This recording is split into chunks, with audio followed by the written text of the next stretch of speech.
আজকে না প্রচণ্ড রাগ উঠে গেছিল। হ্যালো এভরিওয়ান, কেমন আছো সবাই?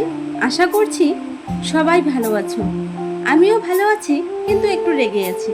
রাগ হওয়ার কারণটা কি বলো তো? এই যে বলছি, এদিকে আমি ভাত ডাল সিদ্ধ দিয়েছি, ডাল রান্না করবার জন্য, আর আলু ভাজি করেছি। রান্না বান্না প্রায় শেষের দিকে। এর মধ্যে আমার হাজব্যান্ড হাজির কতগুলো ছোট চিংড়ি মাছ নিয়ে। বাড়ি ঢুকছে আর হাসছে। আমি আরও বললাম, এত দাঁত কেলাচ্ছ কেন? বলে, কারণ আছে কারণ, বলে আর হাসে।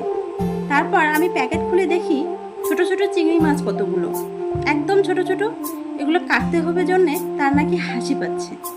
আমার শ্বশুর আবার বলে, এই মাছগুলো আমি কয়দিন থেকে নিতে চাচ্ছি, কিন্তু আনছি না কাটাকাটির ঝামেলার জন্য। এনে যখন ফেলেছে আর কি করা যাবে। একে একে এতগুলো মাছ তো আর পরিষ্কার করতে গেলে অনেক সময় লাগবে। শাশুড়ি বলল, দাঁড়াও আমি ব্যবস্থা করছি। মাছগুলো ভালো করে ধুয়ে শুকনো কড়াইতে হালকাভাবে ভেজে নিল, তারপর একটু ঝেড়ে নিল।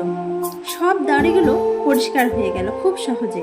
তারপর কিছু মাছ ভাজি করলাম আর কিছু রেখে দিলাম কালকের জন্য। আজকের মতো এতটুকুই। সবাই ভালো থেকো, টাটা।